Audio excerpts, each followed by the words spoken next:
Bon, départ matinal pour une belle étape. Voilà, dernière étape et puis 2 jours de repos. Bon, vous voyez là, c'est pas... Je vais quelque part là-bas au fond derrière cette colline. Donc, j'espère que la météo va se tenir. Ils annoncent de la pluie vers 9 h. Pour l'instant, je suis parti non équipé parce que... Voilà, on verra bien, il y a 50% de pluie, donc j'ai peut-être une chance de passer à travers. Mais bon, quand je vois comment ça se couvre... Bon, enfin, on va prendre le risque. Donc aujourd'hui, l'étape Linsec Saint-Aubin-Châteauneuf. C'est le petit village où j'ai écorché mes genoux enfant. Voilà, donc ça va être sympa. Ça va être sympa. Donc week-end en famille, de repos et week-end en famille. Avant d'attaquer derrière 17 jours pour arriver à Dunkerque où hier j'ai eu un échange avec les gens du Rotary de Dunkerque qui ont organisé avec la mairie un accueil et plusieurs rencontres avec la population. Donc un bel accueil qui se prépare à Dunkerque. Bon, là il fait frais ce matin. J'ai fait un peu de la grasse mat aujourd'hui. Ouais, les conditions météo. Voilà. Donc c'est la puisée, c'est le pays de Colette, c'est le pays de la Rousse. Voilà. Ou pas très loin, il y a le château de Guédelon. Donc je vais passer tout à l'heure où il y a eu la bataille de Fontenoy. Alors, pour les plus jeunes, ça ne dira rien. La bataille de Fontenoy, c'est là que la bataille de Fontenoy, c'est là que les enfants de Charlemagne se sont disputés pour partager le royaume de France. Donc j'espère que les conditions météo seront top pour pouvoir m'arrêter et faire une petite vidéo. Voilà. Bon ben voilà, donc je suis sur le lieu de la bataille de Fontenoy. Voilà, donc ici c'est l'obélisque, là c'est Fontenoy, et là c'est les villages autour de la Landre, Semontron, j'arrive pas à lire, Saint,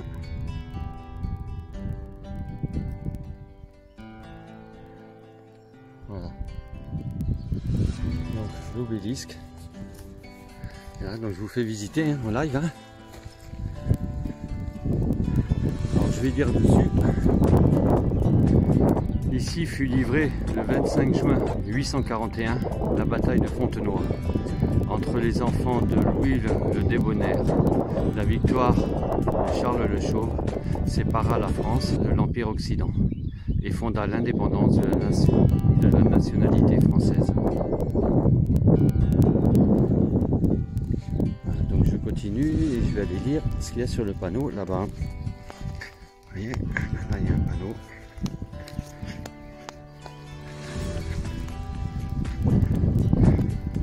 Donc, il est écrit sur ce panneau: le 22 juin, Lothaire, à la tête de ses 300 combattants, suivi des ecclésiastiques, aide de camp, forgeron, cuisinier, installe son camp sur ses hauteurs dans l'attente de Pépin.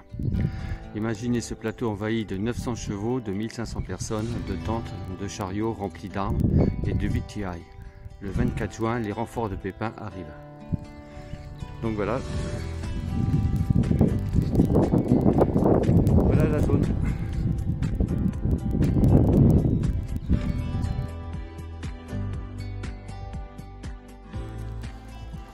Donc là j'arrive à Toussy.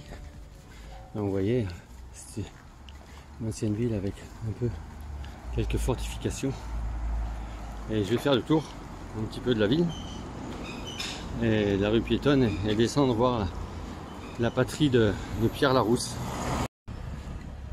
Donc là je descends la rue à Toussy Philippe Berger qui va m'emmener vers la statue de Pierre Larousse. Et dans cette rue, alors aujourd'hui on est vendredi, mais il aurait fallu que j'arrive demain. C'est là qu'a lieu un des plus beaux marchés de France. Voilà, donc Toussy en Puisée, où on en voit beaucoup d'artistes du monde du cinéma qui défilent durant les week-ends. Voilà. Et c'est la ville notamment où à 16 ans je travaillais, j'arpentais ces rues en tant qu'apprenti. Voilà.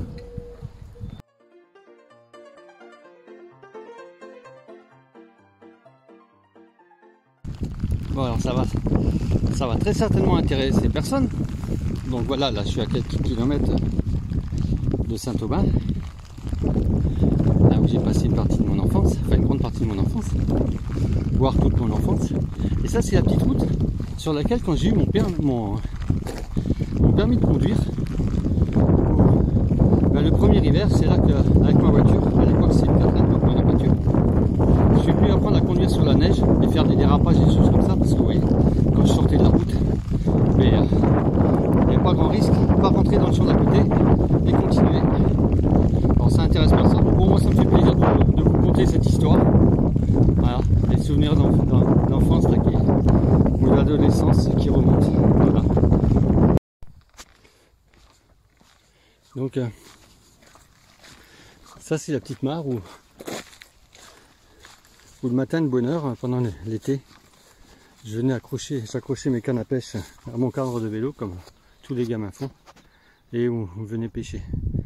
Honnêtement, j'ai pas souvenir d'avoir pêché beaucoup de poissons, et avoir passé des heures entières, oui, ça oui. Voilà.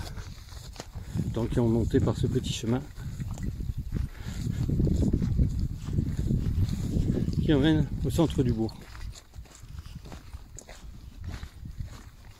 Alors, comme je vous disais tout à l'heure, voilà, donc je suis dans mon pays natal, alors ça peut très certainement intéresser personne, mais j'avais envie de partager avec vous. Voilà, autant sur les 11 000 km je fais des partages de routes, voilà, de rencontres, mais là j'avais envie de partager avec vous ce petit coin de... Tiens, une indigène du village qui est venue me retrouver.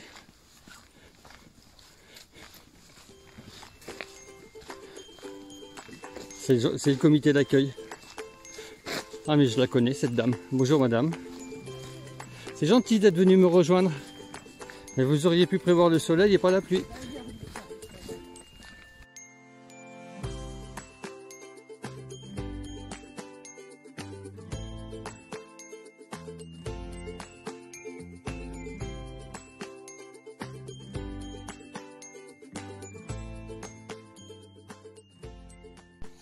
Alors, une des spécialités de ce petit village de Lyon, de Saint-Aubin-Châteauneuf, voilà, ce sont ces bornes cisterciennes. C'est un des hauts lieux de France où elles sont encore quasiment toutes répertoriées. Il y en avait une soixantaine à l'origine et il en reste, il y en a 50 et quelques qui sont encore existantes. Vous voyez, donc elles ont été plantées dans les années 1100. Voilà, vous voyez qu'elles sont numérotées. Et c'est un des seuls lieux de France où il y en a autant et qui délimite donc la paroisse. Longtemps on a cru que c'était des bornes réalisées sur les chemins des Templiers, mais une étude approfondie donc a démontré que c'était des bornes cisterciennes. Pas très loin d'ici, dans le bois, et il y a encore des restes de la ferme cistercienne de l'époque. Voilà. Là c'est la borne numéro 2.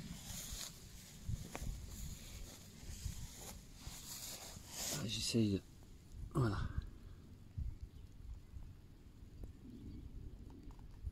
Donc une autre borne, hein. Donc je vais essayer de trouver le numéro, voilà, s'il est visible.